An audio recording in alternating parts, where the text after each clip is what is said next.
Assalamualaikum warahmatullahi wabarakatuh.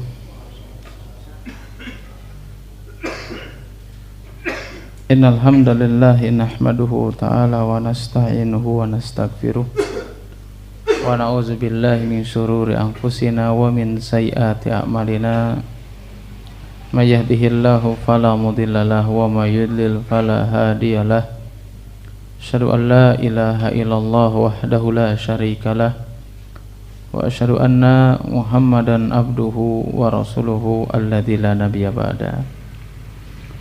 Qala Allah ta'ala fi kitabihil karim, ya ayyuhalladzina amanu taqullaha haqqa tuqatih wa la tamutunna illa wa antum muslimun.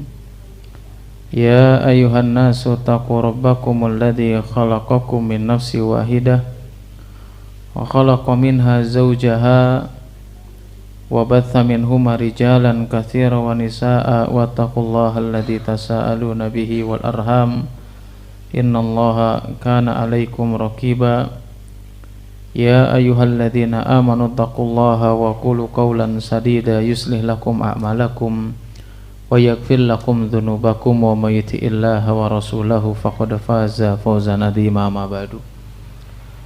Alhamdulillah, segala puji hanya milik Allah Subhanahu wa ta'ala. Kita memohon berlindung serta bertobat kepadanya, dan kita bersaksi bahwasanya tidak ada Tuhan yang berhak disembah kecuali Allah Subhanahu wa ta'ala. Salawat dan salam tidak lupa senantiasa kita curahkan kepada Nabi kita Nabi Muhammad sallallahu alaihi wasallam beserta keluarganya, sahabatnya, tabi'in, tabi'ut tabi'in, dan kepada para pengikutnya yang senantiasa istiqomah berpegang teguh di atas sunnahnya Nabi Muhammad sallallahu alaihi wasallam hingga akhir zaman. Alhamdulillah, atas izin Allah Subhanahu wa ta'ala, pada kesempatan kali ini kita bisa bertemu kembali untuk melanjutkan pembahasan kitab Al-Kabair, yaitu adalah pembahasan kali ini tentang bab syahadatuz zuri, yaitu adalah bab tentang persaksian palsu.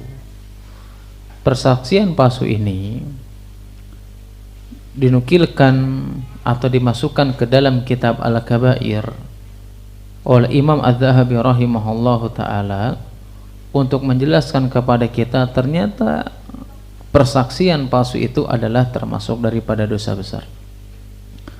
Kenapa termasuk daripada dosa besar? Ya, karena di dalamnya mengandung unsur berbagai macam kemaksiatan. Di dalamnya mengandung unsur berbagai macam kedoliman yang dihasilkan oleh seseorang ketika dia bersaksi di atas kedustaan atau bersaksi dengan persaksian yang palsu. Entah sebagian orang bersaksi yang palsu itu untuk melindungi haknya, atau untuk membela orang yang jahat, atau untuk merampas hak orang lain, ya, yang mana hal tersebut itu diantara bentuk kedoliman berbagai macam kemaksiatan yang dihasilkan ketika seseorang melakukan persaksian yang dusta atau persaksian yang palsu. Imam Az-Zahabi rahimahullah ta'ala, ya, ketika menjelaskan tentang persaksian yang palsu atau dusta, ya, ada nggak terlalu banyak dalil, ya, tetapi memang ada beberapa dalil yang dinukilkan, ya, supaya kita bisa mengetahui dan bisa menjaga diri kita dari perbuatan persaksian palsu itu sendiri. Bukan hanya sekedar doli mengambil harta orang lain, bahkan tahu ketika seseorang itu bersaksi dengan persaksian palsu itu bisa menjatuhkan kehormatan orang lain. Ya, kita bayangkan orang yang gak salah gitu, orang yang gak melakukan dosa, misalkan kita bersaksi bahwasanya orang tersebut misalkan perampok, pencuri, zina, korupsi, atau apapun itu dengan persaksian palsu. Ya, apalagi terkadang ada unsur mengambil harta secara haram dengan persaksian palsu. bukan hanya sekedar untuk membela kejahatan saja. Kadang kita juga jual beli, ada yang bersaksi dengan persaksian palsu, dengan sumpahnya, dengan demi Allahnya gitu ya, padahal palsu. Ada kayak gitu banyak, dan itu terjadi di antara kalangan kaum muslimin. Ya makanya persaksian palsu dan berdosa itu tuh bukan hal yang sepele. Ya meskipun mungkin sebagian kita itu berbohong dan berdusta itu mungkin sudah menjadi hal yang biasa. Ya kalau kata orang Sunda mah ngabohong teh geus jadi lalaban gitu ya. Sesuatu hal yang selalu ada dan sesuatu hal yang kayaknya teu afdol lamun teu ngabohong. Ya itu yang menjelaskan kepada kita atau yang menunjukkan kepada kita tentang apa? Orang sudah menganggap dosa itu biasa. Nah, itu khawatir. Kalau kita sudah menganggap dosa itu sebagai sesuatu hal yang biasa dan kita tidak pernah mengingkarinya, itu adalah sesuatu hal sebab Allah Subhanahu wa ta'ala mendatangkan kebinasaan. Ya makanya ketika seseorang amar ma'ruf nahi munkar, ya kan itu harus ada pengingkaran ya. Pengingkaran supaya apa? Menunjukkan bahwasanya hal tersebut adalah perbuatan dosa. Yang paling parah itu ketika ada orang yang berilmu, ya ahli ilmu atau berilmu, kemudian tahu itu adalah sebuah kemaksiatan dan dosa dan kita membiarkan begitu saja. Ya itu termasuk apa?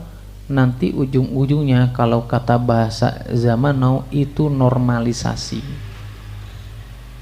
biasa dengan dosa tersebut. Makanya orang itu ada dampak, ya kalau nggak salah yang menjelaskan Imam Ibnul Qayyim, dampak seseorang membiarkan kemungkaran, yang pertama itu apa dampaknya? Orang yang membiarkannya itu akan terkena dosa meskipun dia tidak melakukan secara langsung. Terus kita yakini kalau ada kemungkaran kita biarkan, atau mungkin pura-pura nggak tahu, atau mungkin acuh dengan kemaksiatan tersebut, dan kita tahu itu adalah kemungkaran yang tidak kita ingkari, kita termasuk orang yang melakukan dosa yang sama seperti orang yang melakukannya meskipun kita nggak melakukan. Termasuk kedustaan dan kebohongan. Yang kedua nih, dampak kalau kita membiarkan kemungkaran, berarti apa? Berarti kita merendahkan kemungkaran itu sendiri dan merendahkan Allah Subhanahu wa ta'ala. Yang ketiga tadi kita jelaskan, dampak seseorang membiarkan kemungkaran itu sendiri, di antaranya adalah dusta ataupun yang lainnya. Apalagi itu orang yang berilmu, itu menunjukkan dampaknya seolah-olah orang yang melakukan dosa itu bukan dosa dan kemaksiatan. Akhirnya apa? Menormalisasi. Dan yang keempat nih, kenapa bisa mendatangkan kebinasaan? Membiarkan kemungkaran, karena dampak yang keempat, ketika kita membiarkannya, acuh dari kemungkaran itu sendiri, itu berpotensi banyak orang yang melakukannya. Makanya apa? Harus kita cegah sesuai dengan kemampuan kita. Kalau kita nggak mampu dengan tangan dan kekuasaan, berarti dengan apa? Dengan lisan. Kalau nggak lisan, dengan hati. Gimana caranya mengingkari kedustaan, mengingkari kemungkaran dengan hati? Gimana caranya? Kita dakwahna najro hati gitu? Apa gimana? Itu adalah dijelaskan oleh para ulama. Mengingkari kemungkaran dengan hati yang sempurna itu apa? Adalah mengingkari dan dia berazam kalau sudah mampu dia betul-betul akan amar ma'ruf nahi munkar. Jadi nggak cukup mengingkari aja. Kan ada orang no penting mas emang mengingkari, nggak cukup. Yang dimaksud mengingkari di situ, Syekh Utsaimin rahimahullah taala menjelaskan dalam kitab Riyadhus Shalihin. Yang dimaksud mengingkari di situ itu dibarengi dengan azam dan tekad kalau kita memiliki kemampuan baik dengan kekuasaan ataupun dengan lisan akan amar ma'ruf nahi munkar. Ya, bukan berarti membiarkan begitu saja. Imam Ahmad bin Hanbal rahimahullahu taala memberikan contoh kepada kita. Bukan berarti mengingkaran kemungkaran itu membiarkan yang penting mas saya mah mengingkari bukan berarti kita nggak berusaha. Tetap kita berusaha. Atau kadang-kadang kita mendakwahi seseorang itu kan, atau terserahlah kemungkaran itu dosa atau apapun itu. Ketika kita memberikan nasihat, ketika kita mengingkari kemungkaran itu sendiri, itu kan terkadang membutuhkan proses. Ya, orang tuh karena lemahnya iman, ya karena lemahnya akidah, kadang kita itu tidak bisa langsung 100% meninggalkan sesuatu yang diharamkan, kan begitu? Proses kan? Kita sampaikan, kita ingatkan, kasih dia proses untuk mengingkari itu, tapi kita pun harus memberikan waktu. Bisa jadi kita ngasih tahu besoknya misalkan tobat, kan seperti itu. Yang jelas apa? Kita tetap mengingkari dan kita pun tetap berusaha semaksimal mungkin bagaimana caranya kita bisa mengingkari kemungkaran itu sendiri. Termasuk adalah kedustaan, termasuk adalah persaksian palsu, yang itu sudah menjadi hal yang biasa dalam kehidupan kita. Ya, meskipun memang, makanya kenapa tadi mengingkari kemungkaran baik itu kedustaan, kan sekarang tuh dusta itu kayaknya kayak di media sosial, itu berita-berita hoax dusta apa bukan itu? Udah gitu kadang kita ikut nyebarin lagi. Pas ditanya, emang benar itu? Duka ada saya geseran. Apa di grup sebelah gitu kan? Ya, iya seperti itu. Ya makanya itu yang kadang-kadang tah eta dosa nu teu karasa teh gitu. Ya seolah-olah kita tidak dosa, padahal itu adalah sesuatu hal ya kemungkaran yang harus kita hindari. Ya makanya terus diingatkan supaya tidak mudah berdusta, tidak persaksian palsu. Ya, bahkan Nabi itu mengumpamakan kehidupan kita ini antara orang yang mengingkari kemungkaran dan orang yang melakukan kemaksiatan itu, Nabi itu mengumpamakan seperti kita sama-sama penumpang dalam sebuah kapal. Yang satu ada yang di atas, yang satu yang di bawah, kan begitu. Ya, yang satu ada yang tempatnya berbeda, yang lain juga berbeda. Kenapa Rasulullah mengumpamakan seperti itu? Supaya ingat, kalau kita diumpamakan seperti orang yang berada di atas kapal tersebut, jangan sampai ada seorang pun di kapal tersebut orang yang membolongi kapalnya tersebut meskipun dengan hal yang kecil. Kenapa? Membolongi hal tersebut itu memiliki dampak dan kemirasan yang jauh lebih besar. Sama dengan kehidupan kita. Meskipun itu mungkin kita menganggap lebih lagi bohong sakit, itu nggak bisa. Karena itu bisa mendatangkan madarat yang jauh lebih besar dengan kebohongan itu sendiri. Akhirnya apa? Allah Subhanahu wa ta'ala menghukum kita sama rata padahal kita tidak melakukannya. Ya, salah satunya adalah perbuatan keji dan munkar. Ya, kita bahas ya di antara dalil-dalil yang dinukilkan oleh Imam Zahabi rahimahullahu taala ya, dalam kitab Al-Kabair.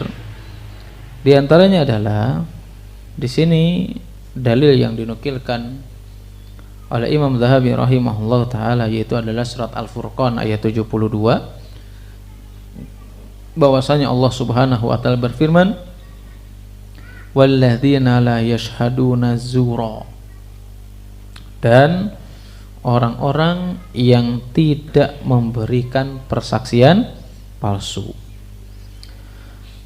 Di sini ya Allah Subhanahu wa ta'ala memuji orang yang tidak bersaksi dengan persaksian palsu, atau orang yang dipuji oleh Allah Subhanahu wa ta'ala adalah orang yang tidak berdusta. Apakah hanya sekedar dipuji? Enggak. Ternyata Allah Subhanahu wa ta'ala selain daripada memuji orang-orang yang tidak berdusta, selain memuji orang-orang yang tidak memberikan persaksian palsu, maka balasannya adalah dalam surat Al-Furqan ayat selanjutnya, yaitu adalah ayat 75. Di situ Allah Subhanahu wa taala menjelaskan kepada kita semuanya apa? Ulaika yujzauna ghurfata bima sabaru. orang-orang yang mereka tidak bersaksi dengan persaksian palsu dan tidak berdusta, ulaika yuzauna ghurfata bima sabaru, maka orang tersebut akan dibalas dengan surga yang tingkatannya paling tinggi. Kenapa? Bima sabaru, karena dia bersabar. Dan ketika kita berkata jujur adalah membutuhkan kesabaran. Jujur itu bukan tidak membutuhkan kesabaran. Oh, jelas membutuhkan kesabaran. Ya, bagaimana kan kita dalam kehidupan dunia itu kan kadang-kadang ya. Boleh kita katakan tuh kadang-kadang kita menyadari jujur sok salah gitu ya. Salah bohong lebih salah lagi. Ya sebetulnya itu bukan kalimat yang tepat. Ya, karena siapa yang mengatakan bahwasanya jujur itu salah? Ya enggak. Justru jujur adalah kebaikan. Sehingga Allah Subhanahu wa taala memuji dengan memberikan balas apa? Yujzauna ghurfat. Akan diberikan surga yang kedudukannya yang sangat tinggi. Bima sabaru, dia sabar dengan kejujuran yang dia lakukan. Ya, dengan kejujuran yang dia perbuat itu membutuhkan kesabaran. Orang yang jujur itu, orang yang melakukan kebaikan pasti tantangannya juga besar juga. Antum menjelaskan tentang kebenaran, menjelaskan tentang kesyirikan, jujur ini syirik, ini bidah. Apakah itu tidak membutuhkan kesabaran? Kesabaran kita dibenci juga. Makanya saya ingat ya, dengan perkataan Aisyah radhiyallahu taala anha menjelaskan kepada Muawiyah bahwasanya apa, seseorang yang dia melakukan sesuatu hal yang Allah ridhoi tapi dia dengan melakukan sesuatu hal yang Allah cintai tapi mengundang kemurkaan manusia, maka pada ujungnya manusia tersebut akan mencintai kita. Artinya apa? Kalau kita berkata yang hak, jujur karena mengharap ridha Allah Subhanahu wa taala, itu terkadang apa? Menjadikan orang itu benci sama kita.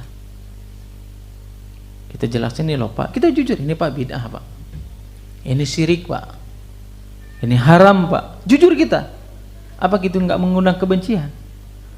Tapi nggak usah khawatir, kata Aisyah itu, ketika engkau berkata sesuatu yang hak karena mengharapkan ridha Allah, meskipun dibenci manusia, pada ujungnya manusia akan cinta kepada kita. Saya kasih contoh, saya tidak taklid kepada siapapun, insya Allah saya berusaha tidak taklid kepada siapapun. Ketika Ustaz Yazid Jawas rahimahullah ta'ala meninggal, ya kita harus jujur, banyak orang yang benci, banyak. Tapi ketika meninggal, ada orang-orang yang dalam tanda kutip ya, yang mungkin dakwahnya sering kita bantah dengan kebatilannya, kemungkaran, tapi mereka datang untuk menyolatkan. Banyak orang yang dulunya benci tapi menjadi cinta. Aisyah mengatakan itu, dan itu mengatakan kepada Muawiyah. Sebaliknya, ketika seseorang itu melakukan sesuatu hal yang dicintai manusia tapi mengandung kemurkaan Allah, maka dia pada akhirnya akan mendapatkan kebencian dari manusia. Ya, kalau kita melakukan sesuatu hal yang mengundang keridhaan Allah, ya meskipun dibenci manusia, ujungnya manusia akan cinta sama kita. Tapi kalau kita melakukan sesuatu nu penting mah senang weh jamaah begitu, meskipun itu melanggar sesuatu yang diridhoi Allah, pada waktu tersebut pasti orang akan cinta kepada kita. Tapi karena mengandung kemurkaan Allah Subhanahu wa taala, ujungnya mereka pun akan benci sama kita. Yakin itu. Dan ini sudah terjadi dalam kehidupan kita. Betapa banyak orang itu ketika berdakwah nggak jujur, ketika menyampaikan sesuatu nggak jujur dia. Nggak jujurnya apa? Nggak menjelaskan mana yang hak, mana yang batil.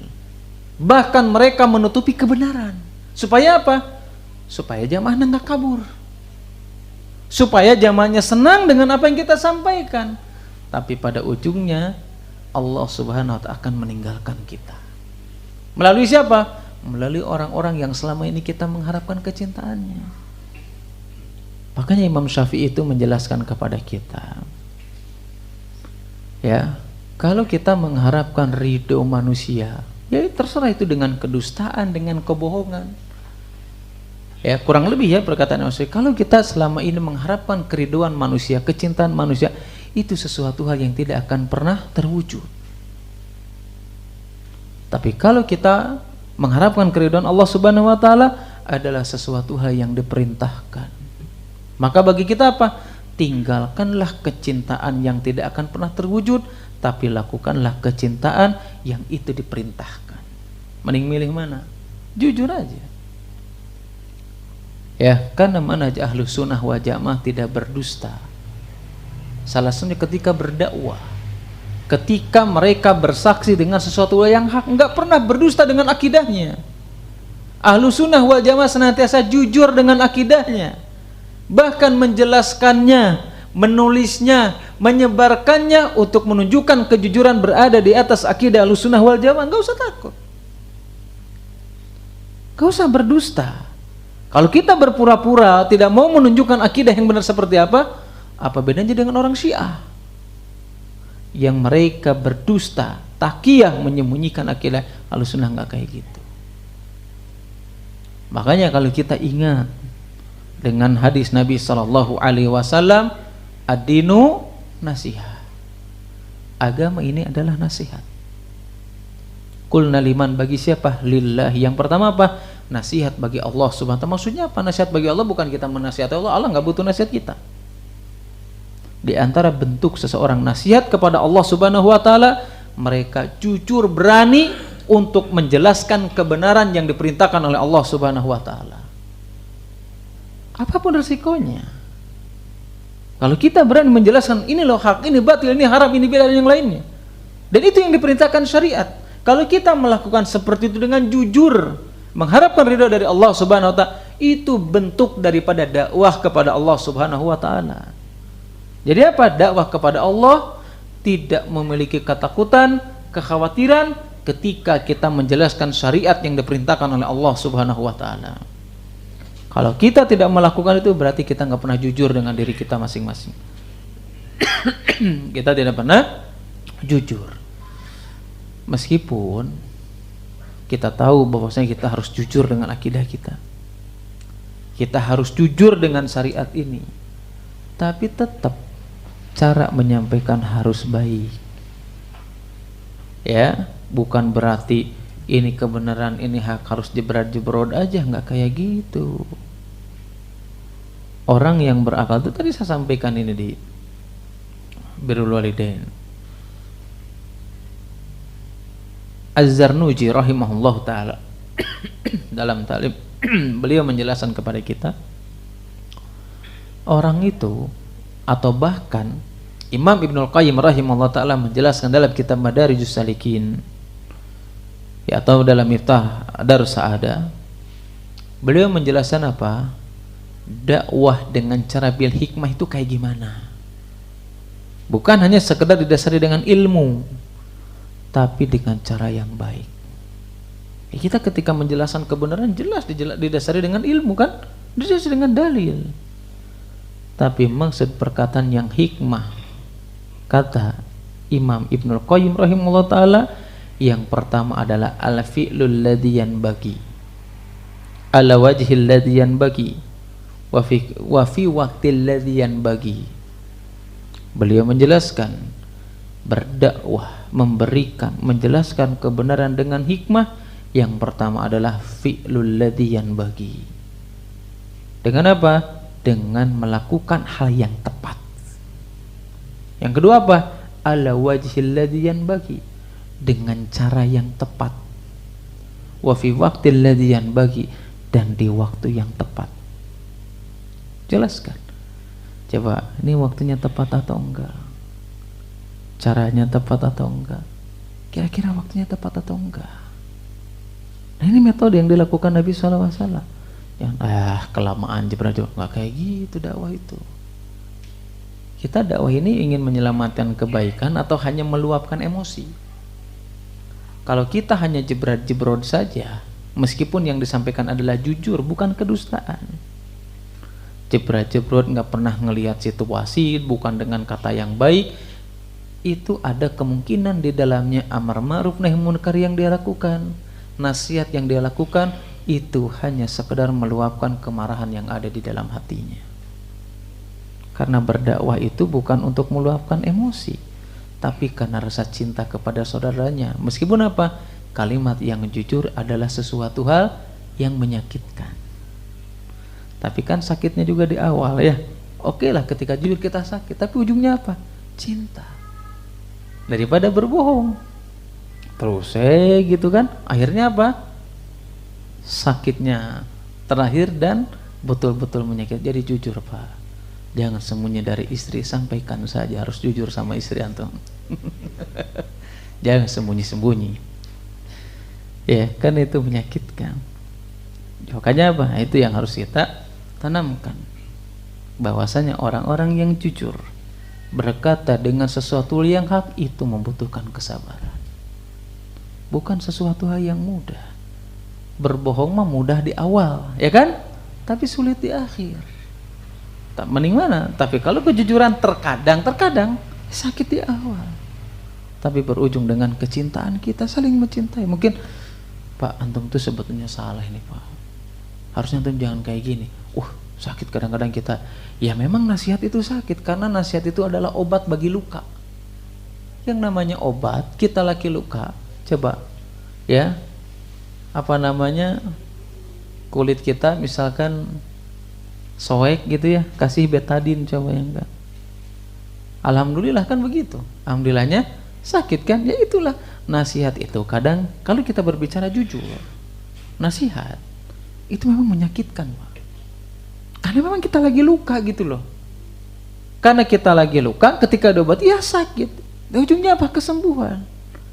Yang jadi masalah apa? Ketika dikasih obat apapun nggak ngerasa sakit, nggak ngerasa apa, berarti apa? Sudah parna itu mah. Berarti apa? Ada saraf yang mati, atau hati kita memang sudah mati. Dan sahabat yang sesungguhnya adalah sahabat yang paling betul-betul sahabat, adalah mereka yang berkata jujur, bukan yang selalu membenarkan. Kadang kita salah memahami sahabat. Kapan kita memahami itu betul sahabat baik? Kalau membenarkan apapun yang kita lakukan. Kita mau maksiat didukung, mau berbohong didukung, mau apapun didukung. Wah, ima friend ya. Kan begitu. Tapi kalau ada orang yang menasihati kita, tong di deketan.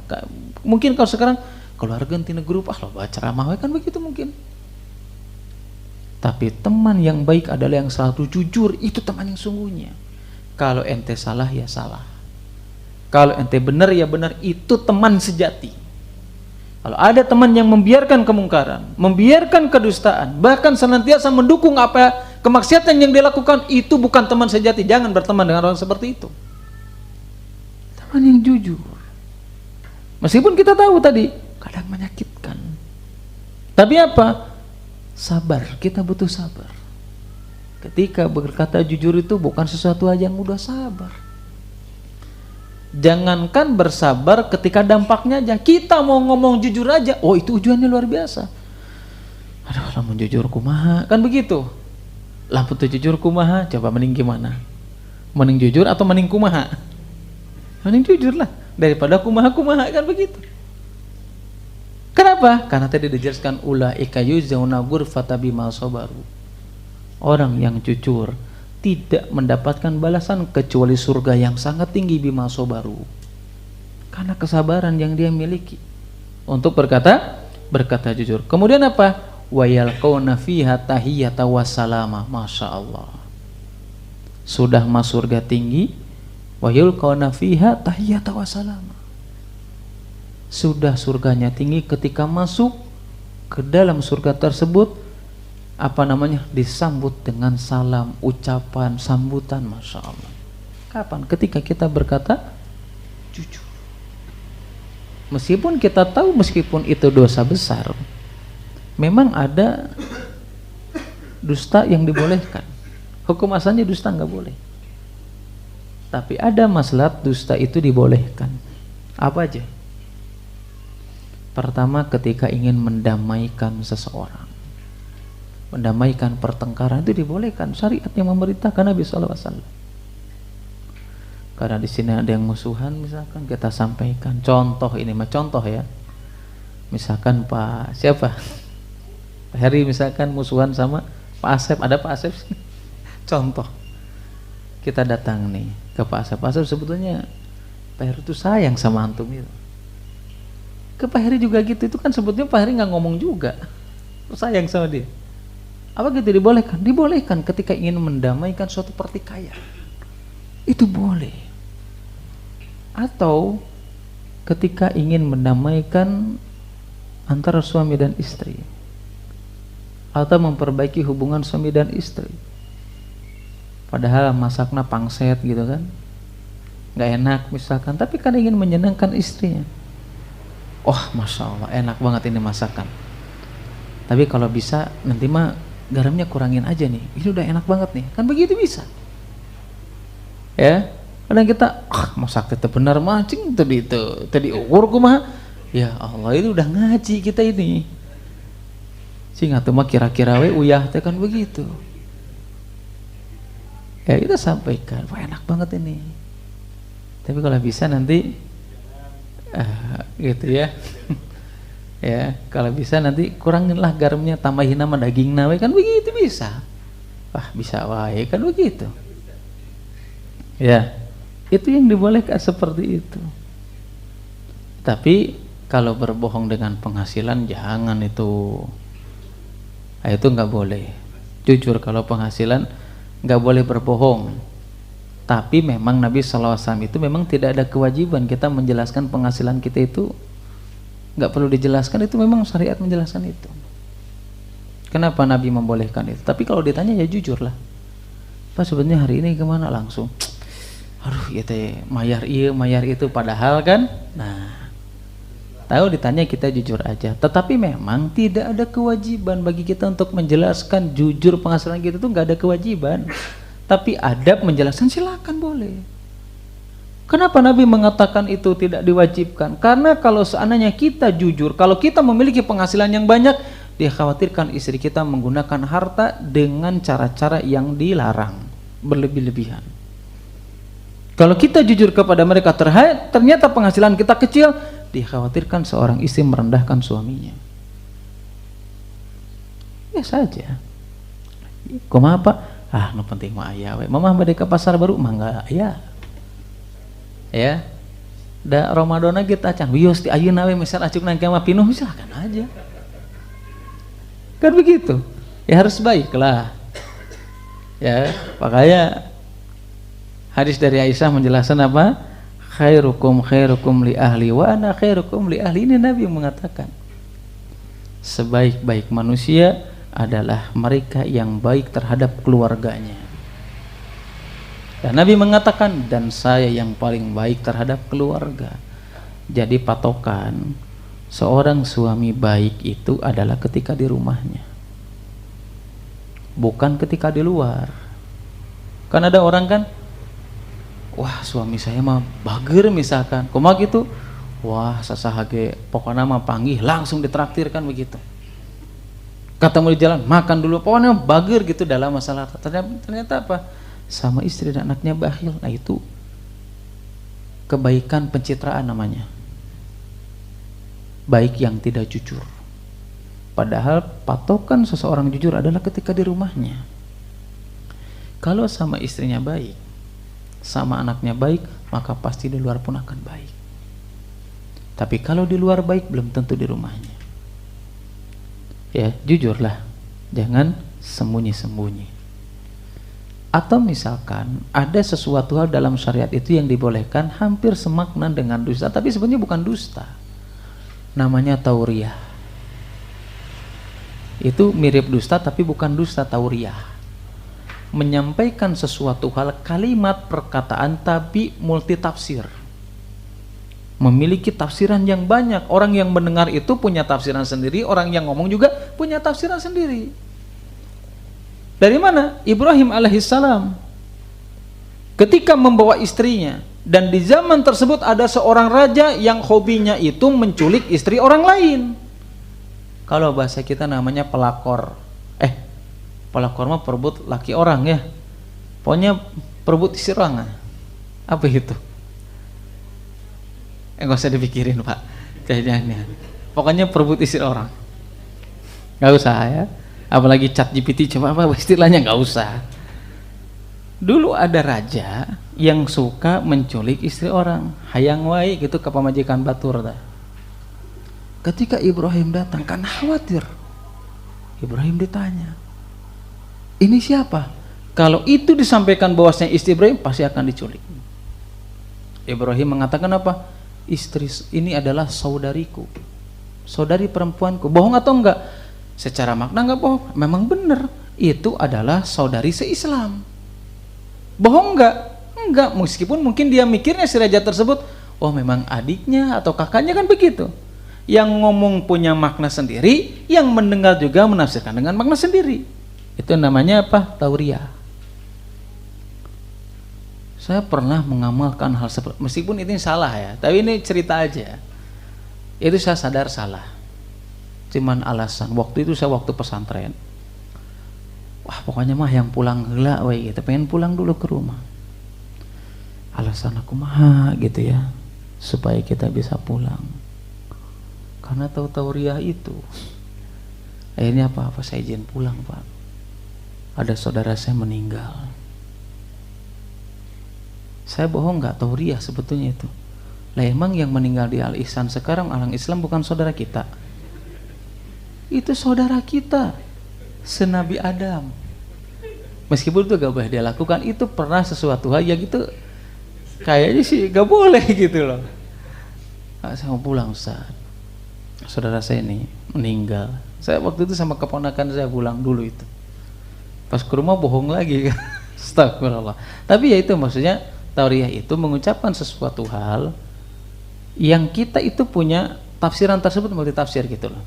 Yang ngomongnya punya tafsir sendiri, artinya yang mendengar juga punya tafsiran sendiri. Atau mungkin dalam bahasa Indonesia apa? Maknanya ambigu kali ya. Oh iya gitu ya, ambigu. Itu tauriah, boleh nggak? Boleh saja.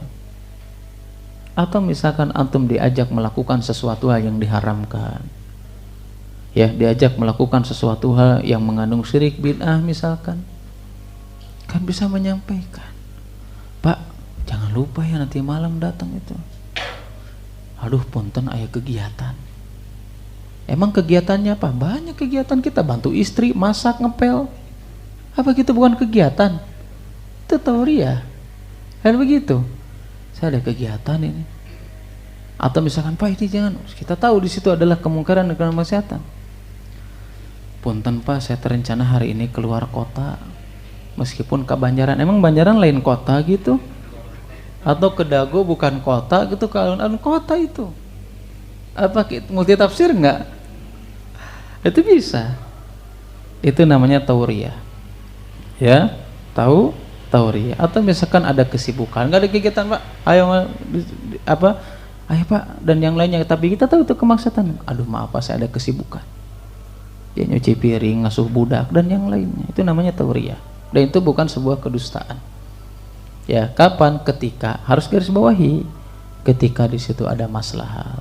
Jangan jadi kebiasaan.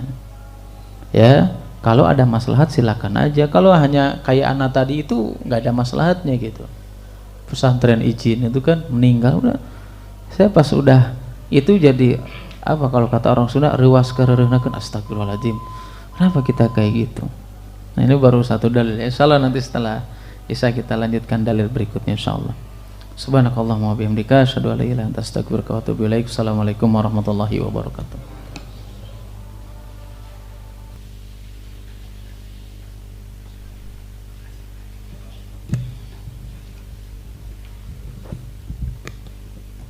Assalamualaikum warahmatullahi wabarakatuh.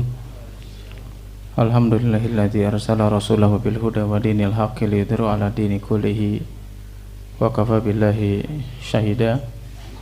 Kita akan membacakan, melanjutkan sedikit ya di antara dalil-dalil yang dinukilkan oleh Imam Az-Zahabi rahimahullah taala yang berkaitan dengan persaksian palsu atau dusta.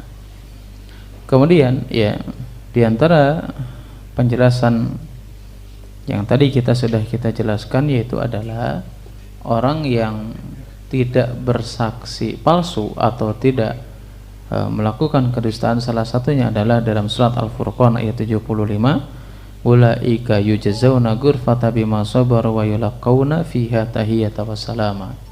Mereka ya akan dibalas oleh Allah Subhanahu wa taala dengan surga yang kedudukannya tinggi, ya. Kemudian apa? Wa yulaqauna fiha tahiyatan wa salama, dan mereka ketika masuk ke dalam surga tersebut disambut dengan penghormatan. Bahkan dalam surat Furqan ayat yang ke-72 tadi yang kita jelaskan sebagai dalil tentang larangan kita berdusta atau persaksian palsu, di situ Allah mengatakan walladzina la yashhaduna zura wa idza marru bil lagwi marru kiraman. Orang yang dipuji Allah, yang surganya tinggi, yaitu adalah orang yang tidak bersaksi palsu, tidak berkata dusta. Kemudian apa? Wa idza marru bil lagwi marru kiraman. Dan apabila ya dia bertemu dengan orang-orang yang melakukan sesuatu hal yang tidak bermanfaat, baik tidak bermanfaatnya dengan hubungan dunia atau tidak bermanfaatnya terlebih dengan urusan akhirat, dia membiarkan, gak ikut campur dalam urusan tersebut. Makanya apa? Marru bil lagwi marru kiraman. Ya udah, berlalu saja, meninggalkan sesuatu yang tidak bermanfaat. Kenapa? Kiroma, untuk menjaga kehormatan. Kenapa Allah Subhanahu wa ta'ala mengatakan untuk menjaga kehormatan? Berarti salah satu hal yang bisa menjatuhkan muru'ah, yang bisa menjatuhkan kehormatan kita, banyak berkumpul pada sesuatu hal yang tidak bermanfaat.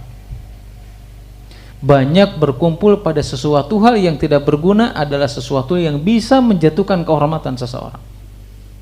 Makanya di sini katakan wa idza billahi marru kirama. Ya, melewati orang yang berkumpul, yang melakukan sesuatu yang tidak bermanfaat, udah dibiarkan gitu saja. Kenapa? Untuk menjaga kemuliaan. Bukan gak boleh berkumpul, ya silakan aja, tapi jangan sampai berlebih-lebihan atau misalkan melakukan sesuatu yang tidak berguna atau mengandung sesuatu yang bermaksiat, melakukan kesyirikan, maksiat, ya, ataupun dosa-dosa yang lainnya. Maka Allah Subhanahu wa ta'ala memuji mereka. Kemudian Imam Dhahabi rahimahullah ta'ala menjelaskan kepada kita, wa fil athar, adapun dalam athar, adalat syahadatu zuri bil isyraki billah, qala Allah ta'ala fajtanibu rijza minal awsani wajtanibu qawla zuri. Dikatakan di sini oleh Imam Dhahabi rahimahullah ta'ala, dalam sebuah athar, adalat syahadatu zuri, bahwasanya persaksian palsu atau dusta, adalat bil isyraki billah, maka persaksian palsu, berkata dusta itu disandingkan dengan kesyirikan. Qala Allah ta'ala, Allah Subhanahu wa ta'ala berfirman, fajtanibu rijza, maka jauhilah oleh kalian rijza, yaitu adalah kotoran atau keburukan, minal authani, dari patung-patung atau dari perbuatan kesyirikan, wajtanibu qawla zuri, dan jauhilah oleh kalian persaksian palsu atau perkataan dusta. Dalam asar ini disandingkan antara persaksian palsu dengan syirik, ya, disandingkan perkataan dusta dengan kesyirikan, bukan untuk menjelaskan bahwasanya dosa yang dilakukan oleh orang yang bersaksi palsu dan berusaha itu sama dengan kesyirikan, enggak, tapi disandingkan di situ untuk menjelaskan betapa besarnya dosa yang dilakukan oleh seseorang ketika bersaksi palsu atau ketika berdusta. Makanya tadi dijelaskan dalam mukadimah tadi, karena orang kalau sudah berdusta, ya, itu bisa menjatuhkan kehormatan seseorang, bahkan bisa jadi orang terbunuh dengan persaksian kita, hartanya diambil, kehormatannya jatuh. Bahkan secara tidak sadar ada orang yang membela kejahatan dengan dusta. Udah tahu orang itu jahat gitu loh, tapi karena niatnya baik, ingin melindungi, sebetulnya nggak baik juga. Membela orang yang jahat dengan niat baik, pada dasarnya itu bukan kebaikan, tapi memudahkan orang tersebut, termasuk melakukan sesuatu yang diharamkan. Makanya disandingkan apa? Disandingkan dengan apa? Dengan kesyirikan. Saking besar dosanya ketika seseorang berdusta atau bersaksi palsu. Bahkan ada hadis Nabi SAW yang sering kita dengar. Karena Nabi SAW pernah bertanya kepada para sahabatnya, ala unabbiukum bi akbaril kabair, mau nggak aku tunjukkan kepada kalian dosa yang paling besar itu apa? Ya, kemudian para sahabat mengatakan atau menjawab, bala ya Rasulullah, ya tentu kita pengen tahu ya Rasulullah. Maka Nabi SAW mengatakan apa? Dosa yang paling besar al-isyraku billah wa uququl walidain. Dosa yang paling besar itu yang pertama adalah melakukan kesyirikan, yang kedua adalah durhaka kepada kedua orang tua. Ketika Nabi SAW mengatakan demikian, ya ketika menjelaskan, mau nggak aku kabarkan kalian dosa besar? Ya tentu. Maka Nabi mengatakan syirik dan durhaka kepada orang tua. Itu Nabi dalam keadaan bersandar, dalam keadaan duduk dan bersandar. Kemudian apa? Beliau dari bersandar tersebut merubah posisinya menjadi duduk. Karena saya santai gitu ya. Kemudian berubah menjadi duduk. Sudah ya, kesannya sudah enggak santai lagi. Maka Nabi SAW menjelaskan, ala wa qaulu zurin wa syahadatu zurin, ala wa qaulu zurin wa syahadatu zur.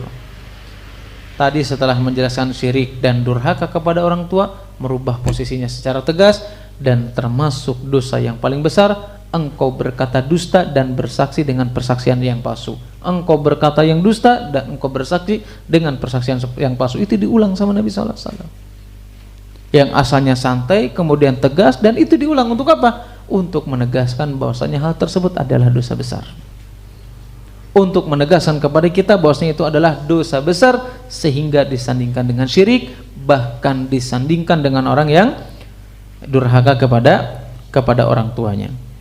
Kemudian dalil yang ketiga, ya, salah satu yang dinukilkan oleh Imam Dzahabi rahimahullah taala, wa fil hadis ats-tsabit, dalam sebuah hadis yang valid, ya, la tazulu qadama syahidi zuri yaumal qiyamati hatta tajiba lahu nar.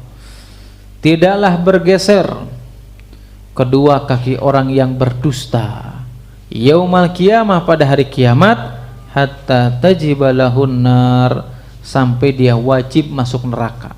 Jadi si kakinya itu tidak akan bergeser pada hari kiamat kecuali dia harus wajib masuk neraka dulu. Tapi hadis ini ada yang mensahihkan, tapi kebanyakan melemahkan. Ya, hadis ini lemah, jadi tidak bisa digunakan sebagai sandaran. Kita tahu dosa besar, ya ujungnya neraka, tapi hadis ini adalah hadis yang lemah. Bahkan sebagian ulama mengatakan ada perawi di dalam yang meriwayatkan hadis tersebut, di dalamnya adalah orang yang biasa membuat hadis palsu. Ya, ini penting ya, kita harus jelaskan, ini hadis palsu, hadis lemah kan penting. Supaya apa? Supaya menenangkan. Ya, contohnya apa? Banyak hadis palsu yang sering menyebar dalam kehidupan kita. Salah satunya apa? Berkaitan dengan Rajab dan Sya'ban. Banyak hadis palsu itu. Contoh misalkan ketika Rajab, ada sebagian orang sholat di Jumat pertama di bulan Rajab. Sholat apa? Sholat rogoib, 12 rakaat kalau nggak salah ya. Baca Al-Qadar, kemudian Al-Ikhlas berapa puluh kali. Itu gak ada sandarannya. Meskipun mengatakan ini jelas ada ini. Dalam apa? Dalam kitab Ihya Ulumuddin karya Imam Ghazali. Oh, betul, Imam Ghazali mengatakan demikian, tapi nggak ada dasarnya. Ya, nggak ada dasarnya. Makanya hadis yang menjadikan seperti itu karena mereka menemukan hadis barang siapa yang berpuasa di bulan Rajab kemudian sholat, ya maksudnya sholat ragib tersebut, dia akan meminum air susu dari surga yang bernama Rajab. Maksudnya nama sungainya Rajab. Makanya sebagian ada orang bukan hanya sekedar puasa hungkul, tapi di bulan Rajab rajin minum susu karena hadis itu gitu. Alhamdulillah saya mau minum susu nggak bulan Rajab hungkul gitu. Itu banyak hadis-hadis palsu, harus kita hati-hati. Bahkan ini bukan kata saya ya, kata ulama namanya Subki, ulama besar dari kalangan madhab Syafi'i. Beliau mengatakan kitab Ihya Ulumuddin karya Imam Ghazali memiliki 923 hadis yang tidak ada sandarannya. ulama Syafi'i. Ya, bahkan Imam Nawawi ulama Syafi'i menjelaskan apa? Bahwasannya kalian jangan pernah tertipu. Kalau nggak salah ya, kitab Qutul Qulub dan kitab Ihya Ulumuddin itu Imam Nawawi ulama besar dari kalangan mazhab Syafi'i. Bahkan beliau mendoakan semoga Allah membinasakan orang yang mengada-adakan sesuatu hal yang berkaitan dengan bulan tersebut. Itu Imam Nawawi yang ulama besar dari kalangan mazhab Syafi'i, bukan Hambali. Nah, itu pentingnya. Ini hadis palsu, ini hadis, jelaskan. Jangan sampai nggak menjelaskan hadis palsu, nggak menjelaskan hadis dhaif, malah bikin hadis sendiri. Man kana fi batnihi qahwa dakhala al-jannah. Barang siapa yang di perutnya ada gelarak kopi, maka masuk surga. Itu hadis palsu, itu buatan sendiri. Tapi mungkin hadis itu disukai sama orang yang jualan kopi mungkin ya.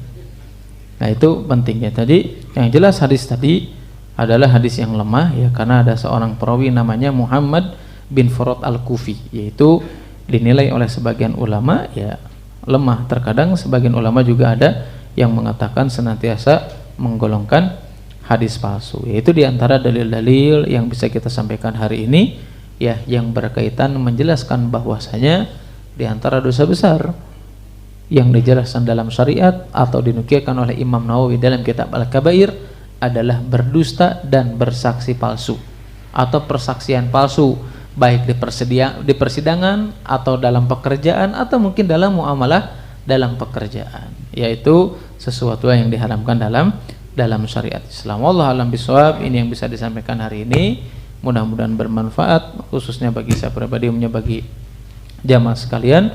Subhanakallahumma wa bihamdika asyhadu an la ilaha illa anta astaghfiruka wa atubu ilaik. Wassalamualaikum warahmatullahi wabarakatuh.